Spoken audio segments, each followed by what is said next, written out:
I am Harshita, the host of New Zealand Asia show The Dinner Table. Wait, are you thinking it's a food or cookery show? Well, you're slightly mistaken, because it is not just about food, but also about the conversations that happen at the dinner table. Some are light-hearted, and some where you end up pouring your heart out. Food connects us. It's the one thing that cuts across caste, class, religion, gender, or region. I started this docu-series with one aim: to help you feel the lives of persecuted communities in India, to understand that they are not others but one among us, to help you not just understand them and their issues, but also feel their lives. The idea was simple. I would cook a meal with the families I meet, talk while eating, and the crew would capture these raw, impromptu, heart-to-heart moments. अलग से चावल निकाल देना इनको। हाँ, मैं ये नहीं खाती चिकन।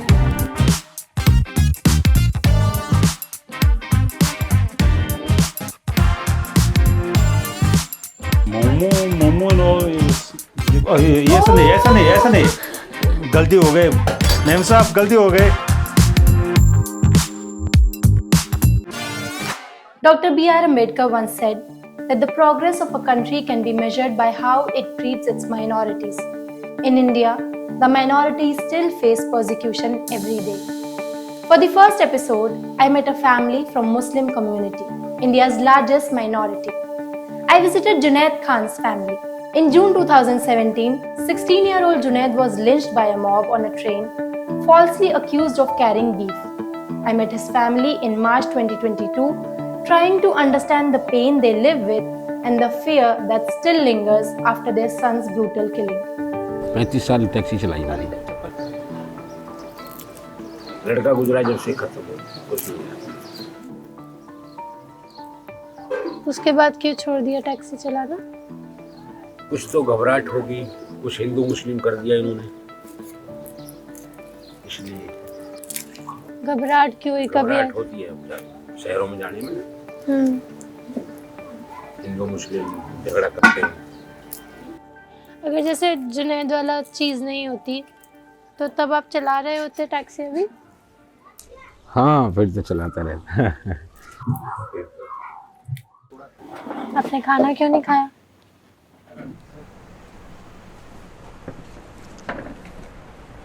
खाना मेरा बेटा की याद आ रही है। ऐसे ही वाद ना बैठी ही मैं लेके नहीं अपना बेटा के मारे मन की मेरा बेटा आएंगे अब खाएंगे, अब रोजा के मारे इफ्तारी करेंगे। लेकिन मोनू नहीं पता कि खाना ऐसे ही धरा रह जाएगा और बेटा। But this show isn't just about current pain. It's also about the wounds from the past. In the second episode, I met Sanjay Kaur, a Kashmiri Pandit who fled the valley overnight with his family as a young boy. He still remembers the joy of his early years in Kashmir. मेरा friend आ रहा है, उसके साथ बातें की, गप्पे की। If we talk about Kashmir, is full of pain. आपका मन हर समय घर पे, आप भी जब यहाँ काम कर रही हैं, आपको कितने भी खुश हो, लेकिन आपको घर की याद तो आती होगी, मम्मी के खाने की याद आती होगी। वैसे हमको भी याद आती है। हम लोग वहाँ की सब्जियाँ खाते, ठंडी ठंडी हवा पीते, बर्फ़ देखते। बच्चों को मैं ले जाता निशात गार्डन, शालीमार गार्डन, वहाँ पे चश्मा शाही, इतने मंदिर हैं वहाँ पे। कौन सा हमारा तुलमुल्ला खीर भवानी टेम्पल, जीटियर टेम्पल, आरी पर्वत ले जाता। It's heartbreaking. An entire community leaving everything behind and starting from scratch. क्योंकि मुझे मदर वगैरह बताती हैं कि रात को एक दिन क्या हुआ, उन्हीं दिनों में जुलूस निकला बहुत बड़ा, जिसमें 1 लाख 1.5 लाख लोग थे, कहते हैं। मैं नहीं था वहाँ, मेरे घर वालों ने। और गन्स लेके सब लोग थे, फायरिंग कर रहे थे हवा में। दे वर सेइंग कि कश्मीरी पंडितों अपनी, कह रहे हैं, मतलब मैं नहीं था वहाँ पे, अपनी और जो लोकल मॉस्क्स थी वहाँ से ब्लेयरिंग शुरू हो गई, आने लगे कि आप लोग छोड़ दो, समथिंग लाइक दैट, और अपनी औरतों को यही रखो। और उसी दिन से जो है नेक्स्ट मॉर्निंग से लोग वहाँ से भागना शुरू हो गए। This is how it start. And as I sat listening to their story, I also found myself quietly enjoying their warm, authentic Kashmiri food. तो मेरे लिए पनीर बना है, सब कुछ है, पनीर है, मिक्स है, राजमा है, दाल And हमें बाद में पता चला कि टीम इज नॉन वेजिटेरियन, सो उनके लिए स्पेशली रोगन जोश बनाया गया है. But in India, religion is not the only reason why people face persecution. Caste can be a reason for persecution too. In the third episode, I went to Bharatpur in Rajasthan to meet a Dalit family. They were beaten for drinking water from a tap, allegedly meant for Brahmin priests near a temple. Ganesh ji का भी मंदिर है, कृष्ण भगवान का भी सब है। लोग जाते हैं वहाँ पे मंदिर में दर्शन करने? सब लोग तो जाते हैं, लेकिन नीची जातियों को नहीं जाने देते हैं। जाने नहीं देते हैं, मतलब कि एससी वर्ग के लोगों को नहीं जाने देते हैं।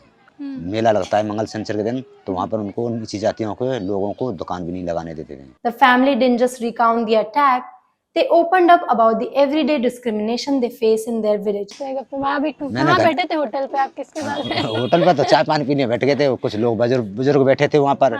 उन्होंने बुलाया मेरे को, आ जाओ चाय पानी पी लेते हैं। आसपास के बुजुर्ग? हाँ, आसपास के, अपनी जाति के ही थे। अच्छा, आपकी जाति के थे, दूसरी जाति के नहीं बैठते हैं? ना, दूसरी जाति को तो बिठाते नहीं है अपने को। जैसे कि चाय वाली दुकान है, चाय की दुकान नहीं लगाने देंगे हमको, मिठाई की दुकान नहीं लगाने देंगे, सब्जी की दुकान नहीं लगा देंगे। अपनी नीची जातियों की दुकान नहीं है, सब ऊंची ऊंची जातियों की दुकान है।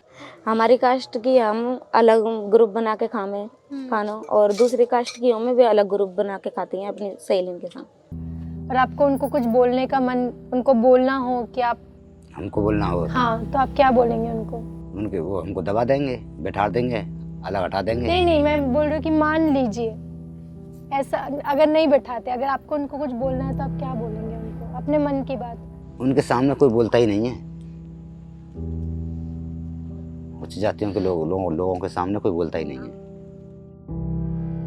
This was in western state of Rajasthan. I then traveled to eastern state of Jharkhand. I met young girl Reena. Reena Kerketa is a tribal Christian. After Reena converted to Christianity, her village turned against her. She was targeted and then attacked. उस time बगल घर वाला जो ब्राह्मण बोलते हैं, वही पापा को बुला के ले गए और पूरा कलर उलर खींचने लगे, मारने के जैसे लगे। तो हम बीच में आए और बोले कि फिर पूरा गांव वाला जमा हो गया और हम लोग सब एक खेले हो गए। हम लोग का घर वाला भी कोई साथ नहीं दिया। फिर हमको बोलने लगे कि ये लड़की अच्छी नहीं है, गांव से निकाल दो, ऐसे बोलने लगे। मगर मेरा मम्मी पापा बहुत साथ दिए हमको। उसके बाद बहुत तरीक़ा से हमको वहाँ पर भी बोला गया, पर हम चुप रहे। While Christian tribals have long faced persecution for simply practicing their faith in a Hindu majority country, they aren't alone. The Sikh community too bears deep scars of violence, loss, and betrayal rooted in one of the darkest chapters of our history. We all remember the 1984 anti-Sikh riots.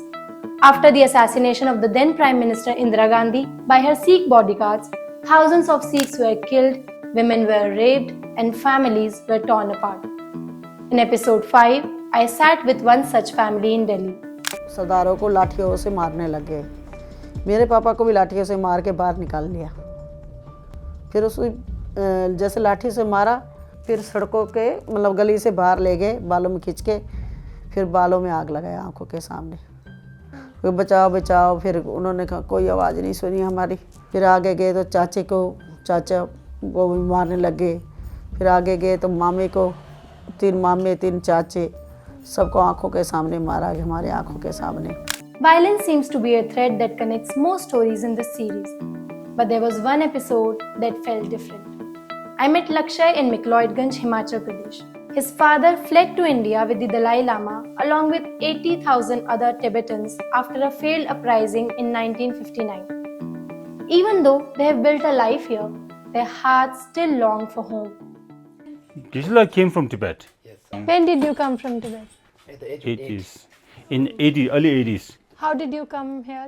With my parents. At that time, the border is almost closed, openly. No any stick there, no any armies, no police there. So almost open. Whenever you want to go. In 80s, there are lots of people who came. Yeah. We say that till 2008, estimates somewhere around 3,000 Tibetans annually comes to India. What is home to you then? Our homeland is Tibet. where we are longing for, which is, for me, it's imaginary. I have never seen. Tibet means you should be at peace.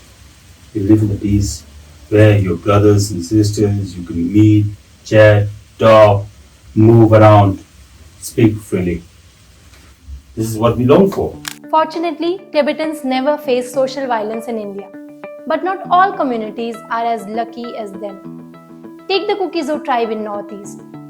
On May 3, 2023, ethnic violence broke out in the northeastern state of Manipur between the majority Meitei community and the Kuki-Zo tribes.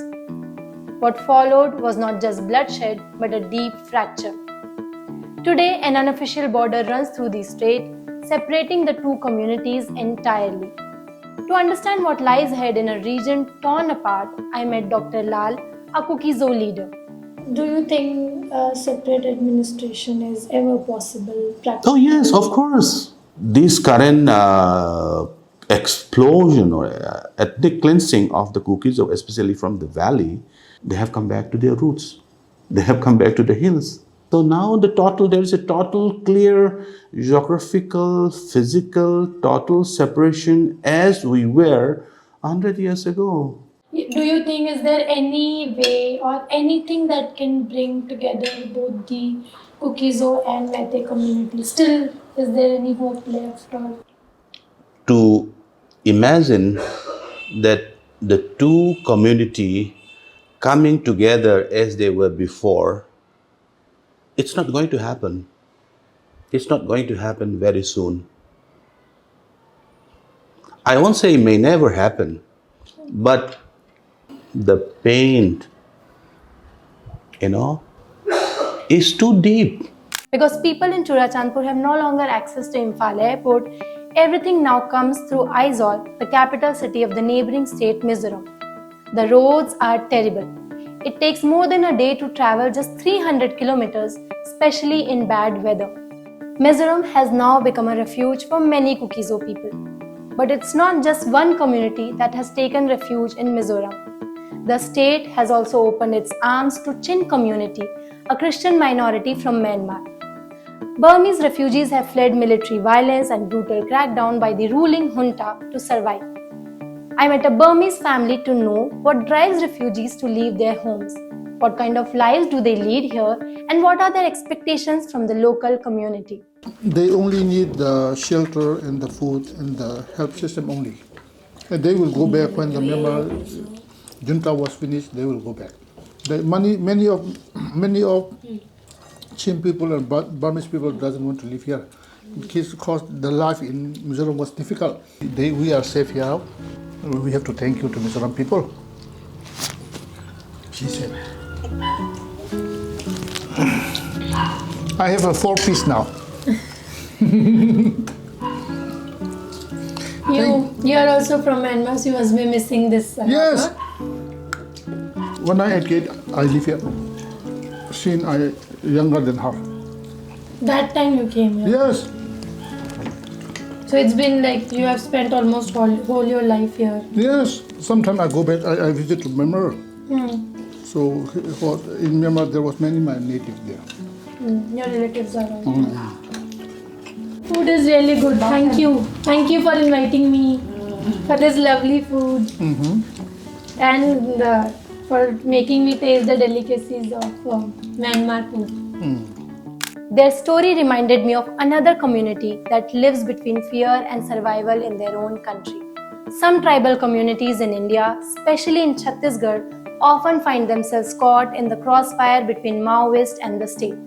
For the 9th episode, I met Shanti Devi, a tribal woman from Bijapur who lost both her sons when security forces opened fire on villagers, accusing them of being Maoist. क्या मारे बोले से उन लोग यहाँ क्या नक्सली लोग आए बोल के नक्सली लोग थोड़ी आते हैं कहाँ रहते हैं कि नक्सली लोग कौन देख रहे थे नक्सली खाए के लिए आते हैं गांव में कहाँ रहता है कि उसका मुंडी कभी नहीं देखी मैंने नक्सली ऐसा करके मार दी। उसके बाद क्या हुआ फिर आप लोग कैसे आए आप लोग को कैसे पता चला? फिर सुबह ही टीवी मन में दिखा रहा है यदि सार की गुड़ा में कांड हुआ ऐसा ऐसा हुआ बोलने से रोना गाना करते। हम लोग गावापल्ली से पैदल आए। पैदल आए वहाँ हाँ से? पैदल आए बाबा। बहुत दूर है वो। दूर तो है ना वो। कितना? प्यास 15-20 किलोमीटर से है ना, कम दूर है बोल के। Later, an investigation revealed that these villagers were innocent and they gathered for the preparation of a tribal festival. आप सब लोग क्यों कुछ नहीं बैठे मिला हैं? है, कुछ बंदूक वगैरह रहता तो बंदूक वगैरह वही मिलता, तो। कुछ नहीं है तो कहाँ से लोग को नक्सली बोल बोल के बोले। उसका कुछ नहीं था। सबूत क्या मिला है फिर उनको है? क्या पकड़े फिर? सूरी मिला क्या, बंदूक मिला क्या है, हथियार मिला क्या मिला? 1 लाख को नहीं दिया, ये तो नहीं नक्सली कमांडर है बोल के नहीं दिए दिनेश को। क्या करता था दिनेश? वो खेती करता था। और आपके भाई क्या करते थे? वो भी खेती ही करता सब था। खेती करने वाले। सब खेती करने वाले। This series has been the most transformative experience of my career as a journalist. It taught me to listen, to be patient, to sit silently and just hold space for people who have been waiting so long to be heard. It made me realize how privileged I am. It reminded me to be more human. Of course, I can't forget the food, the authentic local meals I got to taste. The chutney is romba. Oh, no, that's not a rumba. Vegetarian or chicken? Vegetarian. Yes, here and this. Oh God, this And is this. too much. And this is spice chutney, yes.